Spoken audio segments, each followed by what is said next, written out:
கவி பாட வருபவர் மணியோசை கேட்குமா போல் குரல் ஒலிக்கிறது என்றால் மணிமாறன் அங்கிருப்பார் நடிதுயர்ந்த தோற்றம். அணி செய்யும் கருத்தோடு போட்டியிட கெஞ்சும், அணிவகுத்து முன்னேறும் படையையும் விஞ்சும். துணிவாக முன்வருவார் நடுநிலையில் ஒன்றி, துடிப்பான சிந்தனையில் வெளிப்பாடாய் கொட்டும் மணியான கருத்துக்களை இவர் தருவார் கேட்போம். வாருமையா மணிமாறன் நற்கருத்தை தாரும்.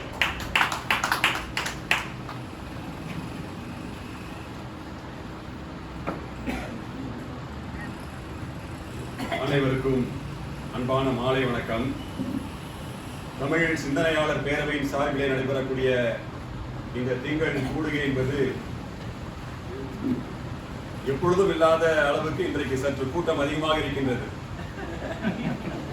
ஒருவேளை தீ பரவட்டும் என்கின்ற தலைப்பு கொடுக்கப்பட்டதுனால என்னவோ என்று தெரியல, கூட்டம் பரவி வந்திருக்கு. இது வளர்ச்சியின் அடிப்படையாக காணப்படுகின்றது. அந்த அடிப்படையிலே ஒவ்வொரு திங்களில் நடைபெற கூட்டத்திற்கு இதைவிட பன்மடங்கு கூட்டம் வர வேண்டும் என்கின்ற கருத்தை முன்வைத்து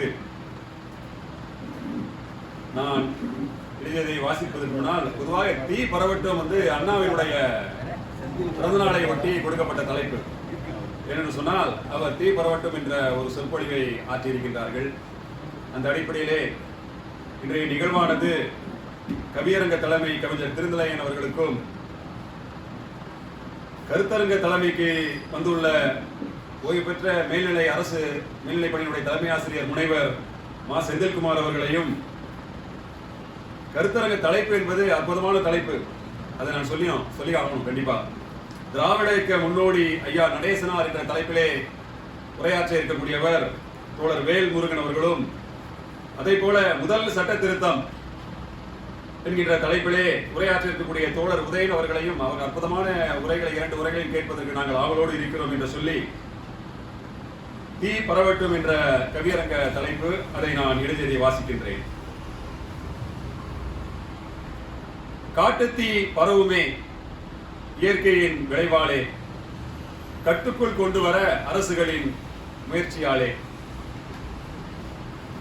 காட்டாற்று வெள்ளம் போல் தொல்லைகள் பெருகுவதாலே, கடும் நடவடிக்கை மூலம் குறையுது உண்மையாலே, கொலையாகும் மூடத்தனம் நல்ல எண்ணத்தாலே, கொக்கரித்து பரவட்டும் நல் சிந்தனை பகுத்தறிவாலே, கட்டுண்டு வாழும் பெண்ணின் நிலையாலே, காலம் அழியுதே வாழும் தன்மையாலே, அறிவுத்தீ பரவி ஆற்றலாய் ஓங்கட்டுமே, ஆட்டு மந்தை போல் இல்லாமல் அசைவு தெரியட்டுமே, அறிவும் ஆராய்ச்சியும் எங்கும் விளங்கட்டுமே,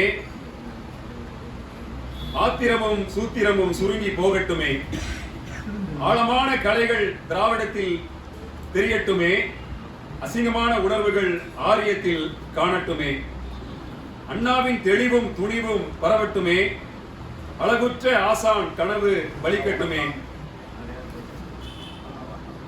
பொறாமை தீ பாரெங்கும் பட்டென்று ஒளியட்டுமே, பழிக்கு பழி போக்கு முற்றிலும் நீங்கட்டுமே, பொய்மைகள் அழிந்து வாய்மைகள் வளரட்டுமே, பாசறைகள் பெருகி நல் புரட்சி ஓங்கட்டுமே, பெரிய புராணமும் கம்பராமாயணமும் புரியட்டுமே, பக்தியை சொல்லும் கருத்துக்கள் மறையட்டுமே, பெருக்கெடுக்கும் ஊழல் தீ பிணமாய் போகட்டுமே, புத்தகத்தில் காணும் ஆபாசம் தீ ஆகட்டுமே,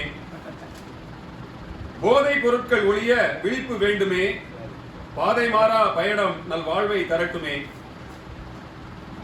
உணர்வுள்ள மொழி தீ எங்கும் நிறையட்டுமே, உயிர் பறிக்கும் சாதி தீ சவப்பட்டியில் இருக்கட்டுமே, உந்தும் கருத்து புரட்சி காற்றில் கலக்கட்டுமே, உதவாத நூல்களை மனம் வெறுக்கட்டுமே, உயிர் தரும் சீர்திருத்தம் எங்கும் நிலைக்கட்டுமே, ஊசலாடும் மும்மொழி கொள்கை சாகட்டுமே, உயிரே தமிழென்றும் இலக்கியம் என்றும் இருப்போமே, உரசி பார்த்து ஆரிய கலையை தீயால் கொளுத்துவோமே என்று சொல்லி, தீ பரவட்டும் இந்த கருத்தின் அடிப்படையில் என்று சொல்லி நிறைவு செய்கிறேன். நன்றி, வணக்கம்.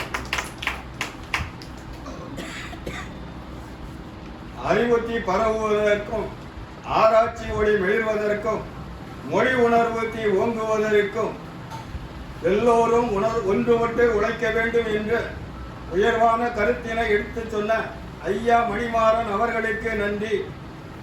அடுத்து தட்சிணா